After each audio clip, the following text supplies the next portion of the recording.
Hey guys, I'm so honored and excited to be here today with some of my very favorite special mom friends.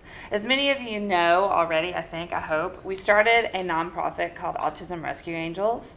And these are my peeps that we all came together and we felt like this was something that we were just called to do. But the more we've been talking about this forum and this platform that we have now, we thought, it could be a really enlightening experience to talk about how to be a friend to a special needs mom. And I feel like for many people, it's a really hard topic to talk about. People have a tendency to become paralyzed or insecure about what to say or how to act. And we were thinking today that we could hopefully provide some comfort and security in how to be a friend to a special needs mom. I am a special needs mom. I have an 11-year-old daughter, Marley, and we'll talk about that, and then we'll get to know these ladies and hear their stories, and hopefully that we can just make this something that inspires all of us. This is Lisa Graham Garza, one of the founders of Autism Rescue Angels, and Leslie Mogul, again, another founder, and Penny Curry. Woo! I'm gonna do some background. Oh my God, we gotta have some clapping. Woo! I know, studio clapping. Studio clapping. Lisa, tell us about your son and just introduce yourself and tell us who you are. I have two boys, and my younger son has autism. He's affected pretty severely, and they're the loves of my lives, but the experience I'm having in motherhood is by no means anything I thought it would be like, obviously, and having a child is so profound, and then having a special needs child just adds a layer to it that I just never would have even dreamed. And how old is your son? Tyler is 12 with autism, and he's about to be 13. Okay. So we're about to have a teenager with autism in our house. So Leslie, tell us about your I also have a 12-year-old son. I have 3 kids, but my oldest son is autistic. He's high functioning, but that's a hard, I never know exactly what that means when somebody says high functioning. It's, come home with me for a day and see what that means. It's sort of like, oh my goodness. That's a good point. And I think Lisa put it so well. Motherhood has been a completely different experience than I thought it would be. Mm-hmm. And good, and he's changed my life forever, but I'm a much different person because of what's happened. Similar to Leslie, I have one son, he's a twin, Gregory, and he's 11. And the interesting thing for me is my son is also high functioning, having a neurotypical or just basically a normal daughter. So having the side by side of boy and girl twins, and then one with neurological differences, and then a daughter who, I call it, operates in normal land. I always have one foot in and one foot out in either place. Having a high functioning kid is a totally different animal than having a child who's more severe or less involved, like Lisa's son. For Leslie and me, like, our kids look pretty normal. And I go, just give it a minute. Gregory will do something that is a little different. Hold on there. Yeah. Come with me to the grocery store. Wait a minute, whoa. I also have an 11-year-old daughter, Marley, who I don't have the exact same story as my favorite mom friends over here, but Marley was born with a genetic abnormality, but her symptoms manifest very autism-like. So we do well in the autism community. So she goes to a school that serves autism children, and that's how we all connected. I agree, Penny, with what you said. Is I have a situation where I have a neurotypical child, the oldest, and then Marley, and kind of seeing that whole dichotomy of and being a mother and understanding that I have to serve both of them in unique ways. Yeah. And even with Marley's differences, making sure that I'm also in tune with my son and how some of the guilt creeps in and Lots of guilt. Yeah, but then also really talking to my son about this is an opportunity for you to also experience a different range of depth emotionally. I love that they're learning that young.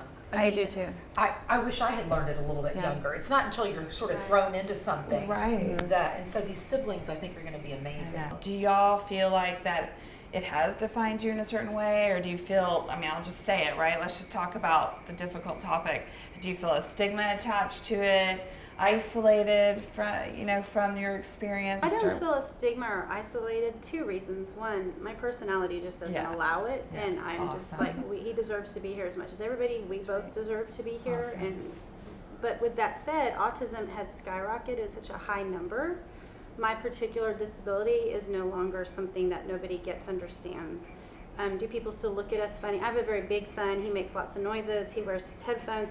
We get the stares, but we don't get the stares of confusion. We get the stares of, they see it, they recognize something's off, and then they look away, most of the time if we're lucky. With that said, there's still a lot of work to be done at the opportunities for kids like ours. And my son especially is at a functioning level that inclusion is not the best option for him. And so I appreciate the places that are trying to include the older kids coming up that have pretty significant autism.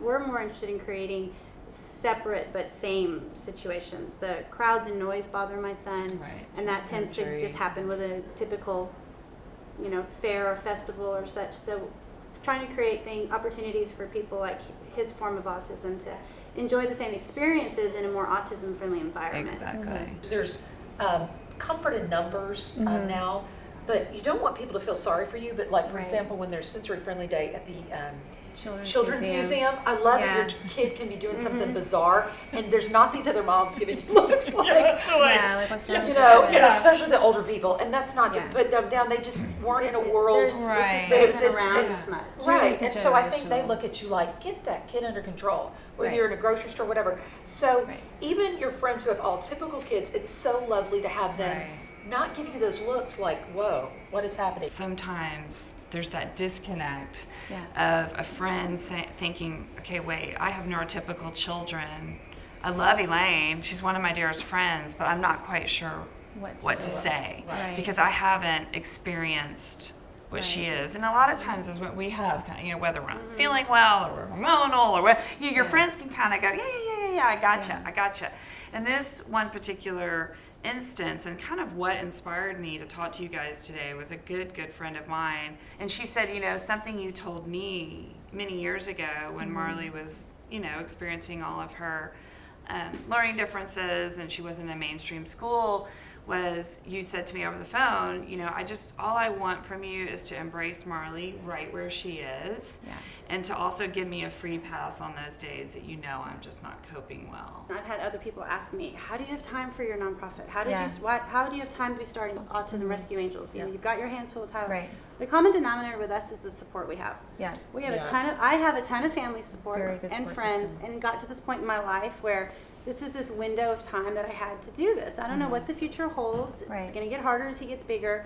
I've got the support. My parents helped me a lot. This was this window of time to try to make this happen. And you're at a place where this could happen. So we are not parents of 2-year-olds anymore. I don't want new diagnosed parents to see us and think, I know, this is happen easy. We've gotten our head above water for years. We're all showered today. We have makeup on. Oh no, but it was many years that ago. could crash and burn tomorrow. Today. Here we are, all doing this Autism Rescue Angels together, and we want to be support to whoever's watching this, or if in some way we can help you take a little bit of the burden away, please come see our, visit us on our website. But I think this has been such a great conversation, and I think it takes a lot of courage to sit here and let it all hang out and talk about the truths and some of the difficulties and awkward moments. And I think that hopefully people will watch it and kind of go, God, I never thought of it that way. Well, thank you for having it. I'm not sure there's a lot of You've given us such a great fashion platform. businesses. Thank you. I know. Worried about Talking about these things. Well, we are. We're into fashion, but we're talking about special needs. So, So there. So thank you guys, and I love you. Thank and you. I'll just come.